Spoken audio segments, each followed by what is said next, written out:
Okay, all welcome back. I've got my onions and my butter frying. Unfortunately, the step that I did before this, I hit the side of my phone and I turned off the camera. But what you want to do is you want to melt your butter first, then add your onions. You're going to fry this until lightly golden. I still don't have my water for my pasta on quite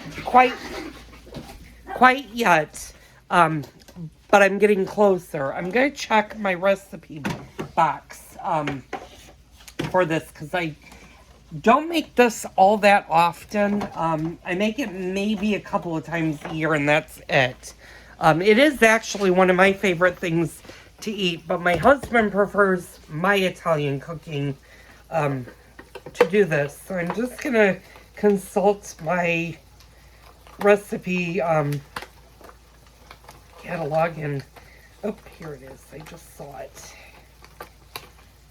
Oh, that's sweet sour cabbage. Oh, here we go. Okay, so it's well, she calls for a half a stick of butter and one onion. That was a very large onion, so I'm using the entire stick of butter. You fry the onion in butter while still white. Oh, hers uses 2 fresh tomatoes. You can also do this with fresh tomatoes, and it actually would taste better than canned, but you can use canned. I've done that quite a bit. I'm going to go ahead and add the tomatoes right now.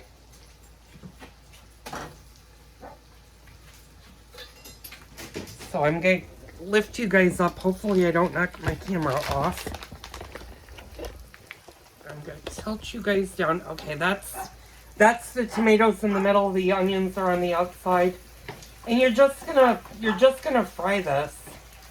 You want to get most of the moisture out of the tomatoes. And it takes about 10 to 13 minutes, depending on how many onions you have.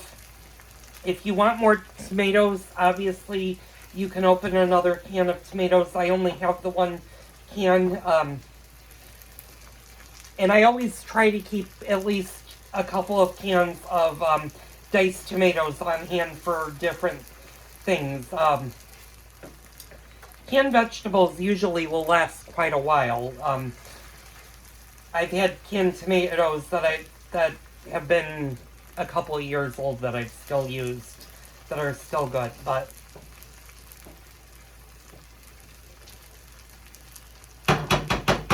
basically you're just going to let this go. I'm going to turn the flame down to more of a medium. And, okay, you're going to fry and before the onions start to brown, you're going to add them to the spaghetti. So this is a really, really, really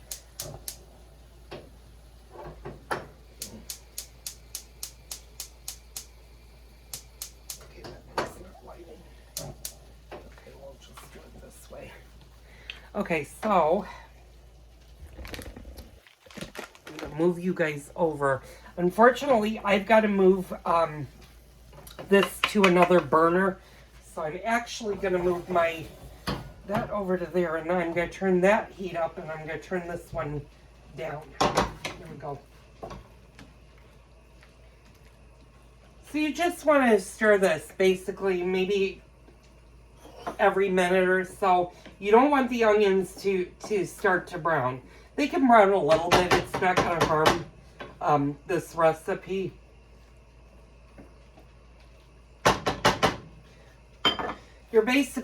What you're basically doing, and hopefully I don't stop the phone. There we go. Basically what you're doing is you're just cooking the moisture out of the tomatoes. You're also incorporating the flavors of the tomatoes and onions in with the butter. I have another stick of butter. I may not need this one actually because I used a whole stick.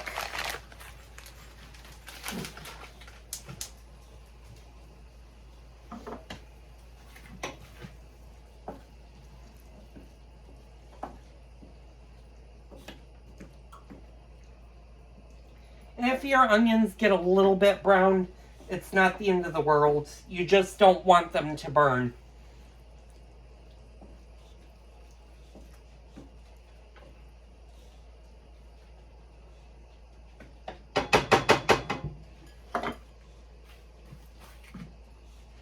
And we're just going to wait for our pasta water to fully boil. It should only take maybe 5 minutes for that to come to a boil. Add your salt once it starts boiling. If you add it before it boils, the salt sits on the bottom and it doesn't incorporate in the pasta.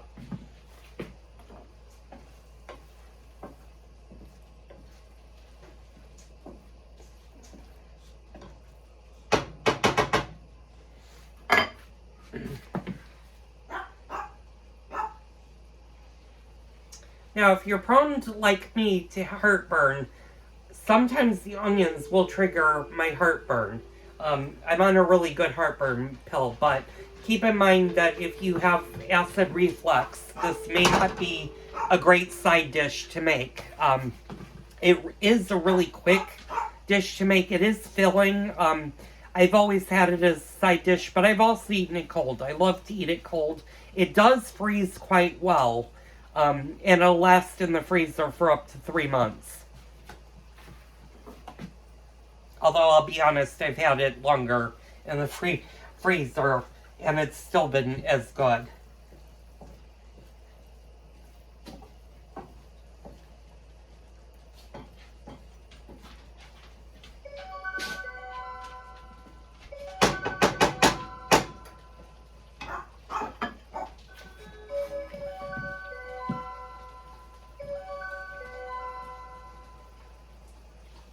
And you can add a little salt and pepper to this. I've never added pepper to it. A little salt for the tomatoes. Although if you're using canned tomatoes, a lot of times the canned tomatoes will already have some salt in them. But I'm just going to add just a little bit of salt to this. You don't want to over salt it because that takes away from the tomatoes and the onions.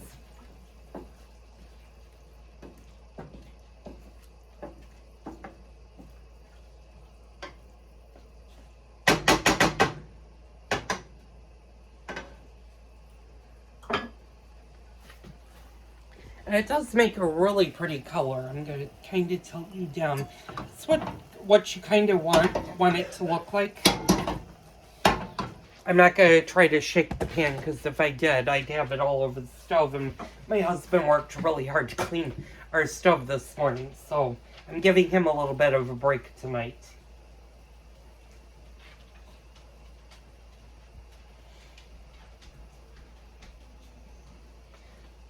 And always read your pasta instructions on the back if you're using a box pasta or if you're using a bag. It'll tell you how long to cook the pasta for.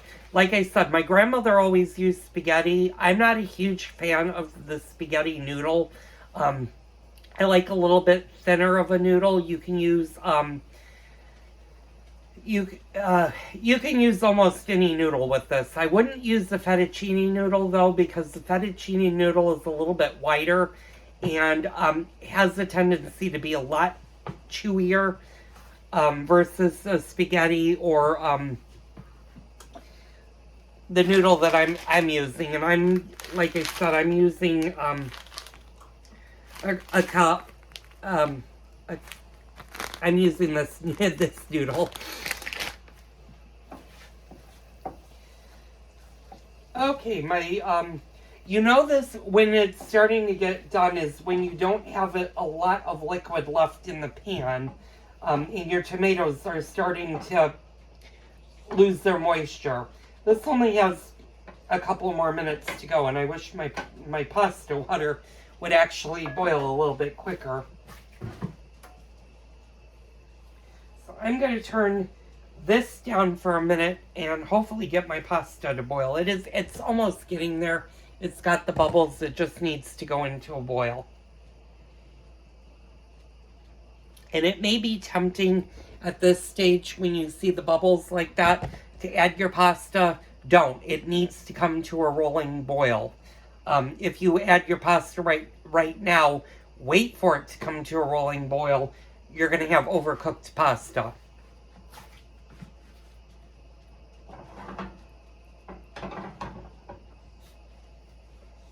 So I'm going to show you, this is, like I said, almost done. You want it, hopefully you don't fall out. You kind of want it like this, where there's not as much liquid in the pan, and your tomatoes are going to start to wilt.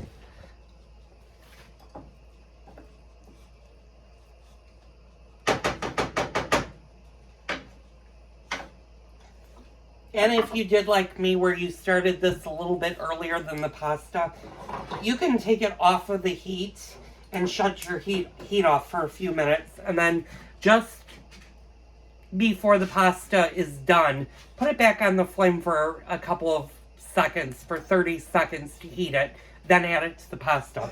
So I'm going to let my pasta water boil, and I'll be right back.